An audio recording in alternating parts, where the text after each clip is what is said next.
নৃসিংহ দেব বজ্রের মতো ধ্বনিতে বললেন, আমি না মানুষ, না পশু, আমি নৃসিংহ। এখন সময় সন্ধ্যা, না দিন, না রাত। এ স্থান রাজমহলের দোরগোড়া, না ভেতর, না বাইরে। তোর দেহ। ওয়েলকাম টু মাই চ্যানেল সনাতন জ্ঞান জ্যোতি। আমার চ্যানেলে প্রথমবার এলে সাবস্ক্রাইব করে বেল আইকনে ক্লিক করুন। একসময় ঋষি কশ্যপ ও দিতির গর্ভে জন্ম নেয় অসুরদের এক শক্তিশালী বংশ। এই বংশে জন্ম নেয় দুই ভাই, হিরণ্যাক্ষ আর হিরণ্যকশিপু। হিরণ্যাক্ষ ছিল বলশালী আর ভয়ঙ্কর যুদ্ধবাজ। হিরণ্যকশিপু ছিল উচ্চাকাঙ্ক্ষী, অহংকারী আর ক্ষমতার লোভে অন্ধ। দুজনেই দেবতাদের শত্রু হয়ে উঠেছিল। ভগবান বরাহ রূপে অবতীর্ণ হয়ে হিরণ্যাক্ষকে বধ করলে হিরণ্যকশিপু প্রতিশোধের আগুনে জ্বলে উঠল। তার মনে জন্ম নিল অসীম রাগ আর সীমাহীন অহংকার। সে প্রতিজ্ঞা করল, আমি দেবতাদের দমন করব। আমি এমন বর অর্জন করব যাতে আমার মৃত্যু কোনোদিনই না আসে। তখন হিরণ্যকশিপু গভীর অরণ্যে গেল। শত শত বছর ধরে কঠিন তপস্যা করল। তার দেহ শুকিয়ে কঙ্কাল হয়ে গেল, কিন্তু মন অটল রইল। অবশেষে ব্রহ্মাদেবও তাঁর সামনে উপস্থিত হলেন।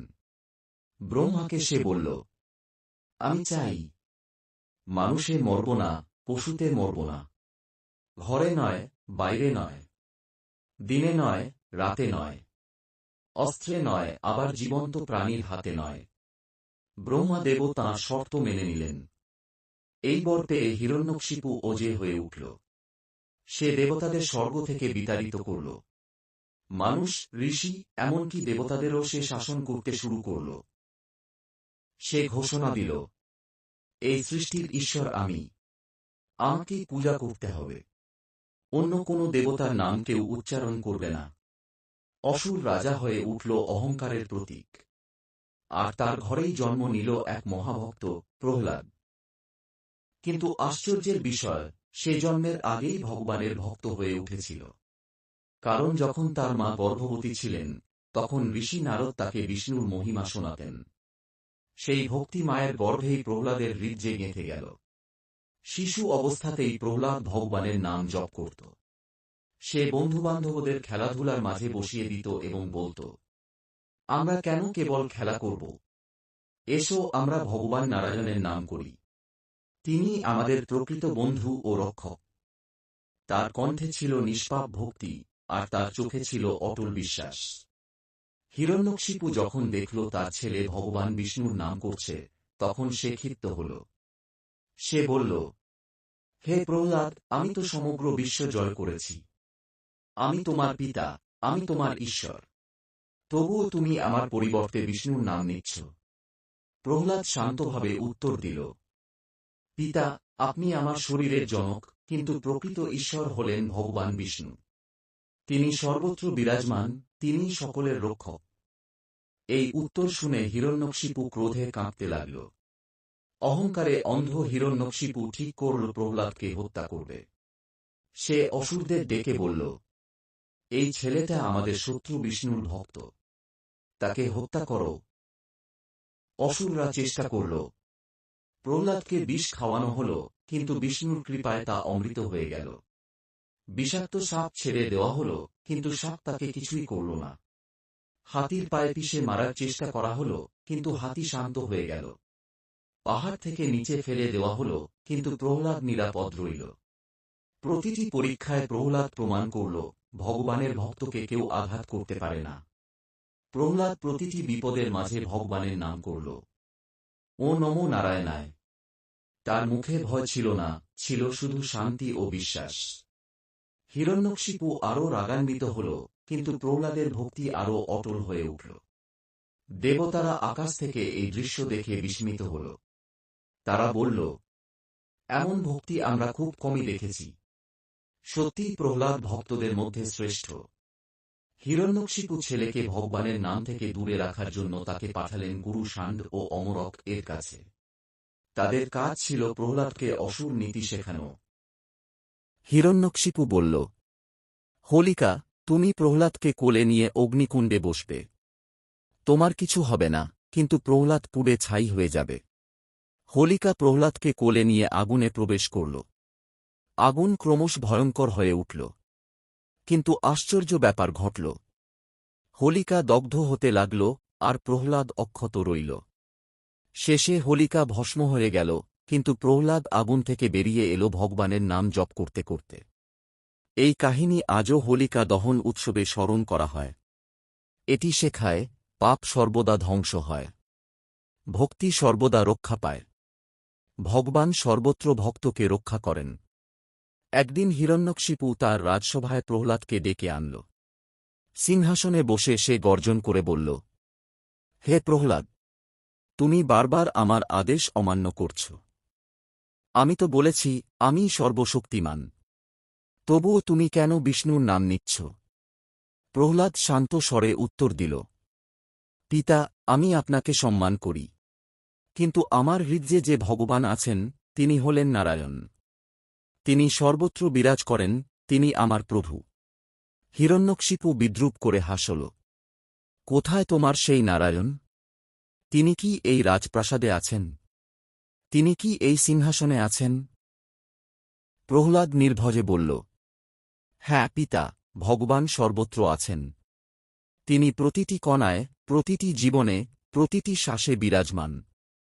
হিরণ্যকশিপু রাগে ফেটে পড়ে আঙুল তুলে রাজমহলের এক বিশাল স্তম্ভের দিকে দেখিয়ে বলল, তাহলে বলো, এই স্তম্ভেও কি তোমার নারায়ণ আছেন? প্রহ্লাদ দৃঢ়ভাবে উত্তর দিল, হ্যাঁ পিতা, ভগবান এই স্তম্ভেও আছেন।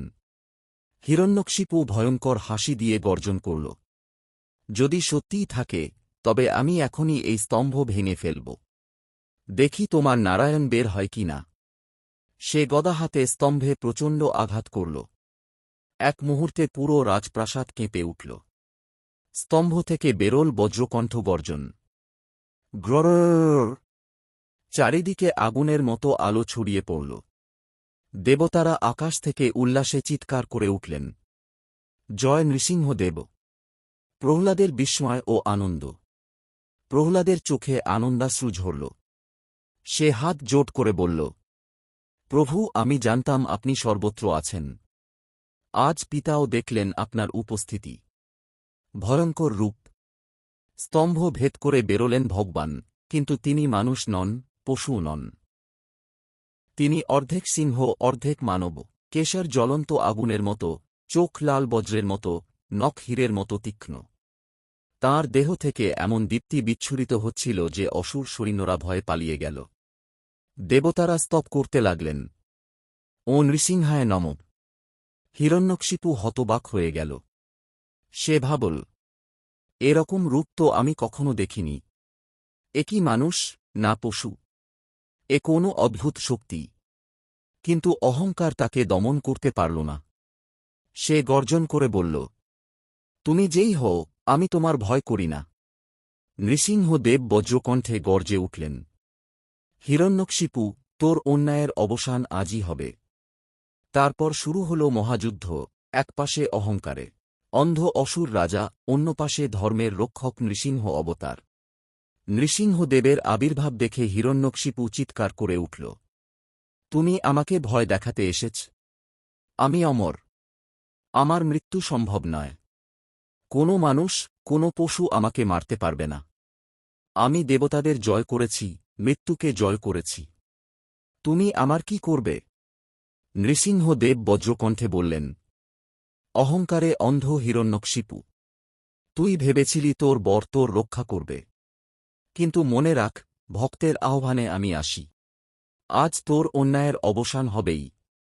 হিরণ্যকশিপু অস্ত্র হাতে ঝাঁপিয়ে পড়ল। সে একবারে হাজার অস্ত্র ছুঁড়ে মারল, বজ্রের মতো গর্জন করে নৃসিংহদেবকে আঘাত করার চেষ্টা করল। কিন্তু ভগবানের নখ সেই সব অস্ত্রকে টুকরো টুকরো করে দিল। অসুর সৈন্যরা চারদিক থেকে আক্রমণ করল, কিন্তু নৃসিংহদেব এক গর্জনে তাদের ছত্রভঙ্গ করে দিলেন। রাজপ্রাসাদ কেঁপে উঠল, আকাশে ধ্বনিত হল, জয় জয় নৃসিংহ! হিরণ্যকশিপুর সর্বশক্তি প্রযোগসুর রাজা তার সমস্ত শক্তি দিয়ে লড়াই করল। কখনো গদা দিয়ে আঘাত করল, কখনো তরবারি চালাল, কখনো মন্ত্রোচ্চারণ করে অগ্নিবাণ ছুঁড়ল। কিন্তু নৃসিংহদেবের সামনে সব ব্যর্থ হল। ভগবানের চোখ তখন আগুনের মতো জ্বলছিল। এই ভয়ঙ্কর দৃশ্যের মাঝেও প্রহ্লাদ হাত জোট করে প্রার্থনা করতে লাগল। হে প্রভু, আমার পিতা পথভ্রষ্ট হয়েছেন, তাঁকে ক্ষমা করুন। তিনি বুঝতে পারেননি আপনার শক্তি। আপনি আমাকে রক্ষা করেছেন, এবার ধর্মকেও রক্ষা করুন। প্রহ্লাদের সেই নিরহংকার প্রার্থনা যেন যুদ্ধক্ষেত্রে শান্তির সুর এনে দিল। আকাশে তখন দেবতারা উপস্থিত হয়েছিলেন। ইন্দ্র, বরুণ, যম, কুবের সবাই হাত জোট করে বললেন, হে নৃসিংহদেব, আমরা যুগ যুগ ধরে এই মুহূর্তের অপেক্ষায় ছিলাম। আজ অধর্মের অবসান ঘটান। যুদ্ধ চলছিল, দিনের আলো ক্ষীণ হয়ে আসছে, রাত নামছে। ঠিক সেই সময়টি ছিল সন্ধ্যা, না পুরো দিন, না পুরো রাত। হিরণ্যকশিপু বুঝতেই পারল না, তার বর ভাঙার সময় এসে গেছে। নৃসিংহদেব হিরণ্যকশিপুকে ধরে টেনে আনলেন রাজপ্রাসাদের দোরগোড়ায়। সেটি ছিল না ভেতর, না বাইরে, বরং মাঝামাঝি স্থান। ভগবান গর্জন করে বললেন, হিরণ্যকশিপু, তোর বর তোর পতন ঠেকাতে পারবে না। তিনি অসুর রাজাকে নিজের উরুর ওপরে বসালেন। এক হাতে বুক চেপে ধরলেন, আর অন্য হাতে তীক্ষ্ণ নখ বের করলেন। আকাশ বাতাস স্তব্ধ হয়ে গেল। দেবতারা নিঃশ্বাস বন্ধ করে অপেক্ষা করতে লাগলেন ইতিহাসের এক মহাক্ষণের জন্য। নৃসিংহদেব অসুর রাজাকে দোরগোড়ায় বসিয়ে বজ্রকণ্ঠে গর্জে উঠলেন, তুই ভেবেছিলি মৃত্যু তোর কাছে আসবে না, কিন্তু আজ ভক্তের আহ্বানে আমি এসেছি। এখন তোর অহংকার ভেঙে যাবে। হিরণ্যকশিপু চিৎকার করে উঠল, অসম্ভব! কোনো অস্ত্র আমাকে মারতে পারবে না, কোনো মানুষ নয়, কোনো পশু নয়। নৃসিংহদেব বজ্রের মতো ধ্বনিতে বললেন, আমি না মানুষ, না পশু, আমি নৃসিংহ। এখন সময় সন্ধ্যা, না দিন, না রাত। এ স্থান রাজমহলের দোরগোড়া, না ভেতর, না বাইরে। তোর দেহ আমি রেখেছি আমার উরুর ওপরে, না মাটি, না আকাশ। আমি অস্ত্র ব্যবহার করছি না, আমার নখই তোর বিনাশের জন্য যথেষ্ট। তারপর এক ভয়ঙ্কর গর্জনে নৃসিংহদেব তাঁর তীক্ষ্ণ নখ দিয়ে হিরণ্যকশিপুর বুক চিরে ফেললেন। রক্তে ভিজে গেল রাজপ্রাসাদ। অসুর রাজা শেষ নিঃশ্বাস ত্যাগ করল। আকাশ থেকে দেবতারা উল্লাসে বলে উঠলেন, জয় নৃসিংহদেব! ধর্মের বিজয় হল। হিরণ্যকশিপু ধ্বংস হলেও নৃসিংহদেবের চোখ তখনও অগ্নিশিখার মতো জ্বলছিল।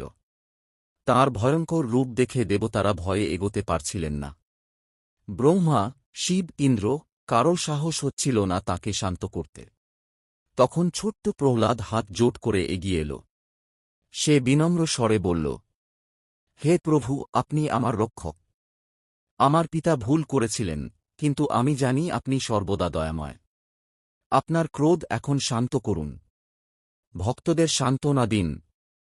প্রহ্লাদের নিষ্পাপ প্রার্থনা শুনে নৃসিংহদেবের চোখ কোমল হয়ে উঠল। তিনি প্রহ্লাদকে কোলে তুলে নিয়ে মৃদু হেসে বললেন, হে প্রহ্লাদ, তুই ভক্তদের মধ্যে শ্রেষ্ঠ। যুগ যুগ ধরে তোর নাম ভক্তির প্রতীক হিসেবে স্মরণ করা হবে।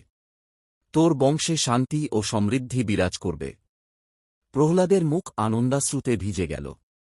নৃসিংহ অবতার শুধু একটি পৌরাণিক কাহিনী নয়, বরং গভীর প্রতীক। অহংকারের পতন। হিরণ্যকশিপুর মতো যেই হোক, অহংকার একদিন ধ্বংস হয়। ভক্তির শক্তি।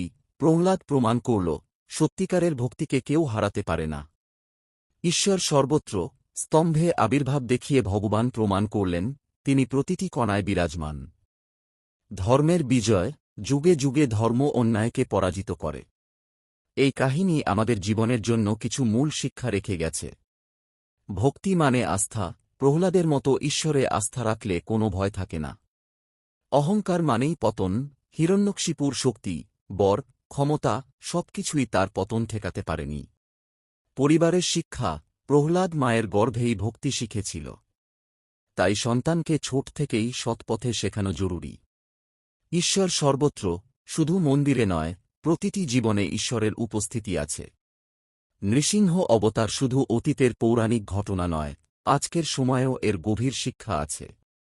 হিরণ্যকশিপু যেমন অন্যায়ে ভর করে ভক্তদের দমন করেছিল, আজও সমাজে এমন শক্তি দেখা যায়।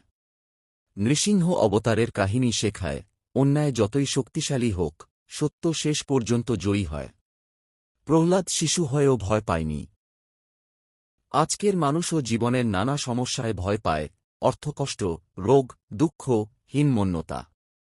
নৃসিংহ অবতার মনে করিয়ে দেয়, যদি ভক্তি ও আস্থা থাকে তবে ভয় জয় করা যায়।